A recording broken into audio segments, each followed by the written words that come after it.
Welcome to today's deep dive. May God deeply bless your day and the week ahead of you. Yes, absolutely. And, whether you're prepping for a study group or you're just insanely curious about the historical origins of the world, we're really glad you're joining us. We really are. So today we are opening up excerpts and detailed study notes from two really prominent Portuguese study Bibles. We've got the Holman Study Bible and the NAA. Right, the Nova Almeida Atualizada Study Bible. Exactly. And we are focusing their combined analytical lens specifically on Genesis chapter 11.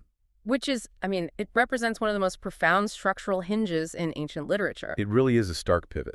It is. We transition from this sweeping macro-level view of a unified human civilization down to a highly specific microscopic focus on just a single family residing in ancient Mesopotamia. We move from the global, monumental hubris of the Tower of Babel, where humanity is entirely unified in this one rebellious architectural project, to the quiet origins of Abram and Sarai. Yeah, the contrast is massive. So over the course of this deep dive, we're going to explore the connection between, well, ancient mud brick technological breakthroughs, a massive skyscraper scandal, and how the world's most famous nomad actually originated in an apex metropolis. It's a fascinating journey. Let's get right into the text. Genesis 11 opens with humanity migrating to a plain in the land of Shinar, which corresponds to ancient Babylon. And the text immediately it zeroes right in on their building materials.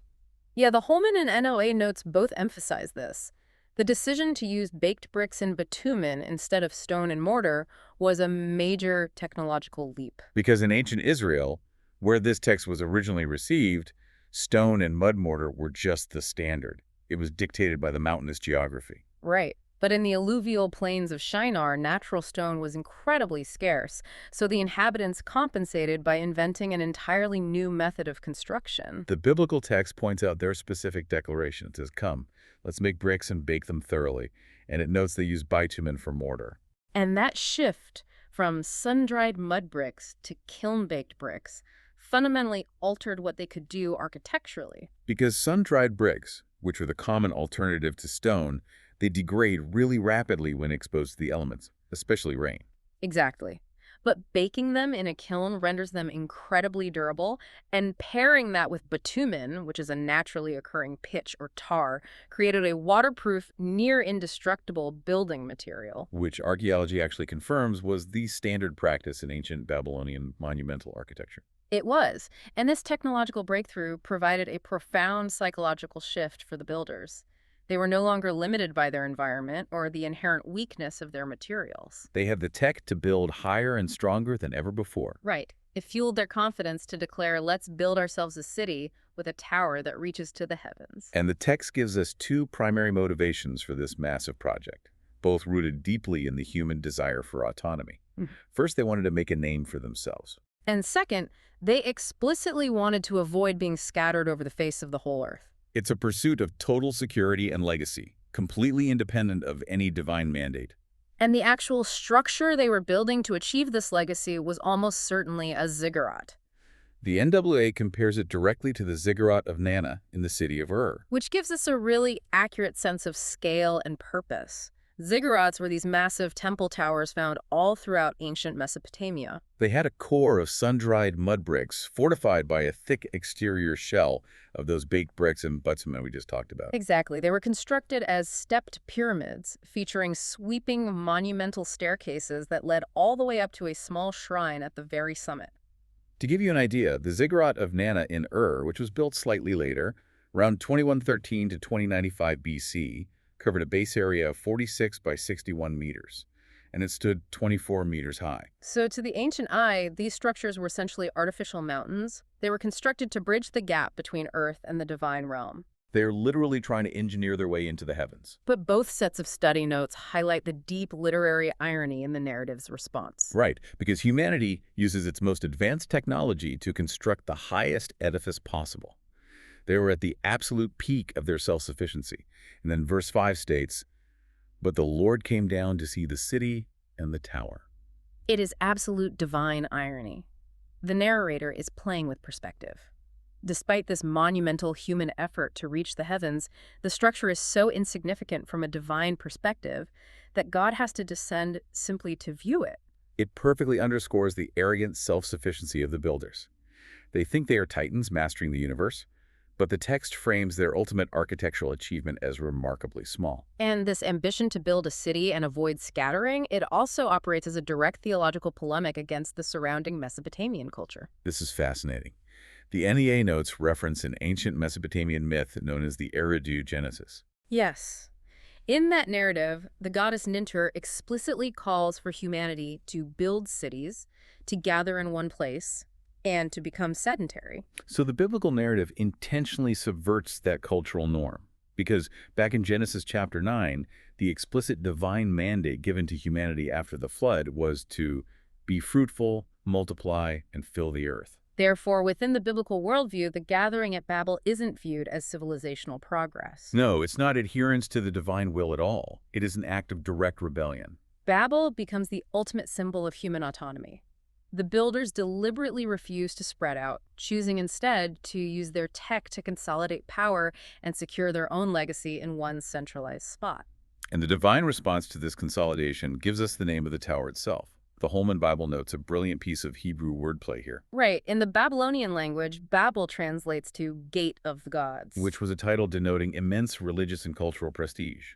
But the Hebrew writer associates the name Babel with the Hebrew verb balal, which translates to confuse or to mix. It operates as a devastating linguistic reversal. What the Babylonians claimed is the gate of the gods, the Hebrew text brands as confusion. Furthermore, the Holman notes point out a structural pun in the Hebrew text itself. The humans arrogantly declare, "Let us build."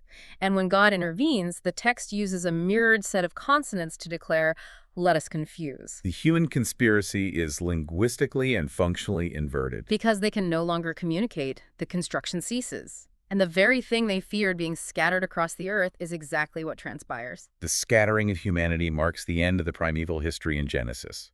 The narrative lens pans across the entirety of human civilization dispersing across the globe. And then the text executes that structural hinge we mentioned at the beginning. Right. It abruptly narrows its focus to the Toledeth, the generations of Shem. This genealogical transition is crucial for the ancient reader.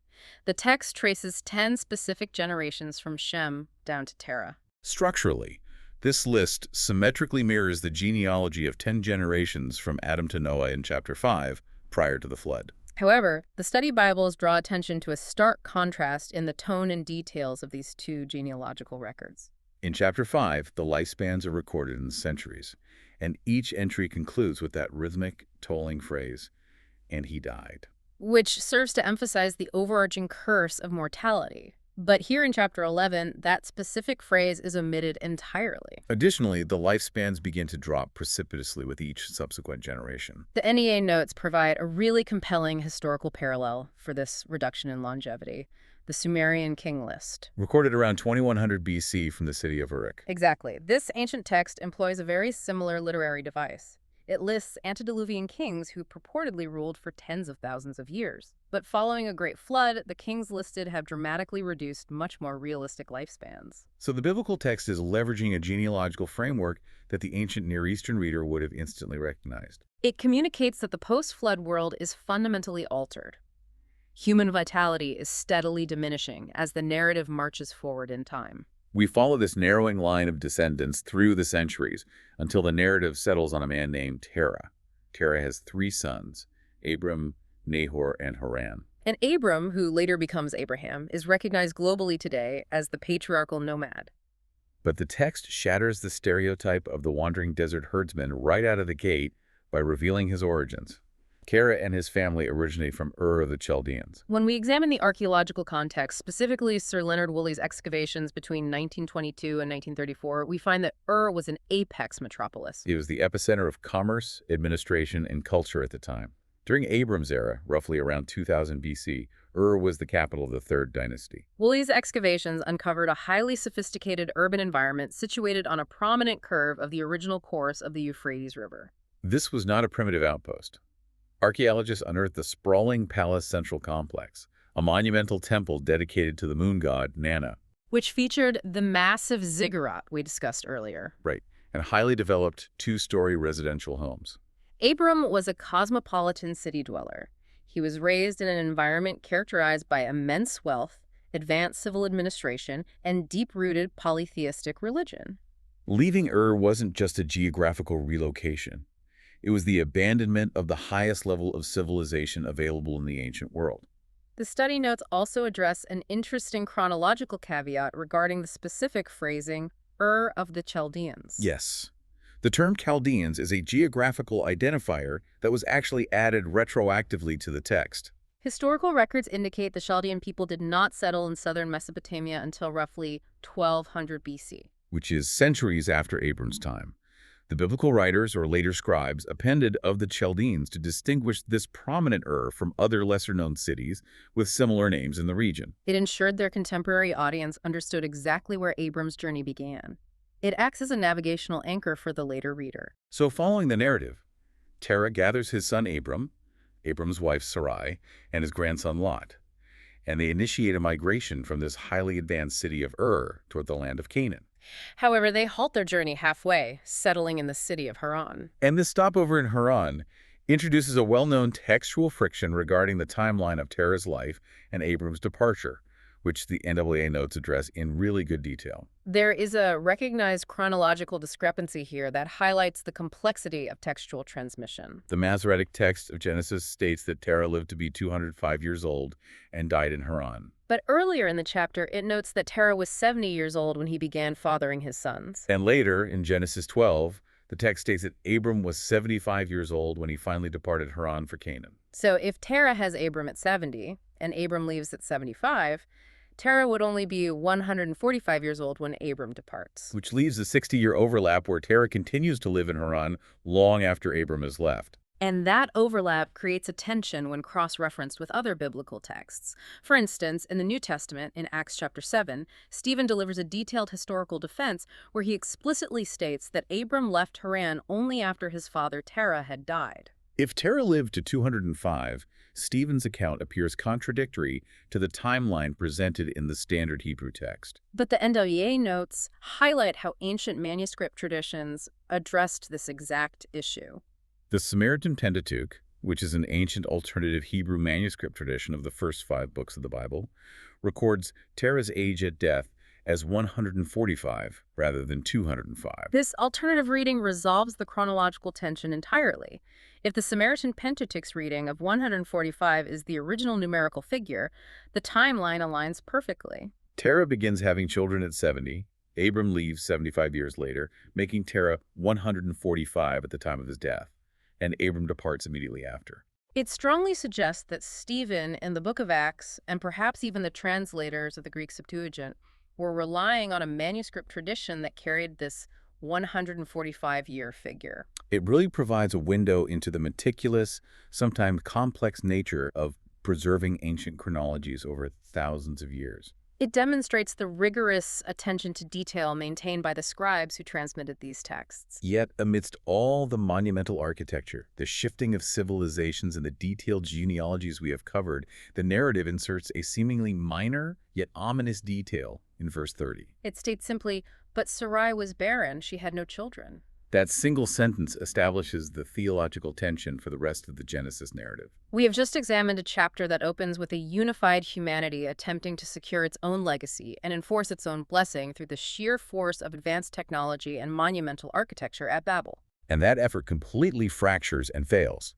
Then, the text meticulously traces a lineage down through the centuries to one specific couple, Abram and Sarai, only to hit a biological dead end. The contrast drawn by the author is profound. The builders at Babel relied entirely on their self-sufficiency and their technological prowess. God counters that approach, not by raising up a competing empire or endowing a king with military might.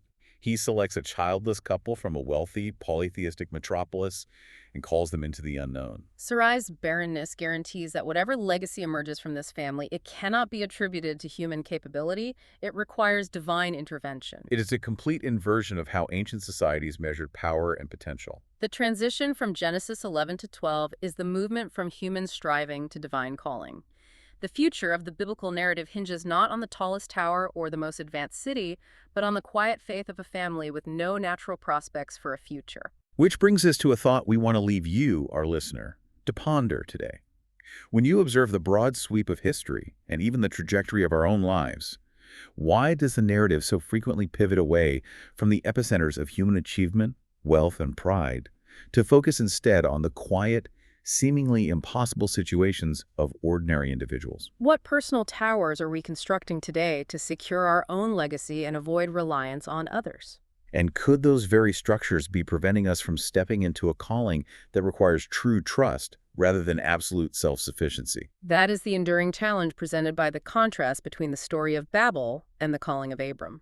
It certainly challenges us to evaluate the foundations we are building upon. Thank you for joining us on this deep dive into Genesis 11. As we sign off, may God bless all of you listening. See you next time.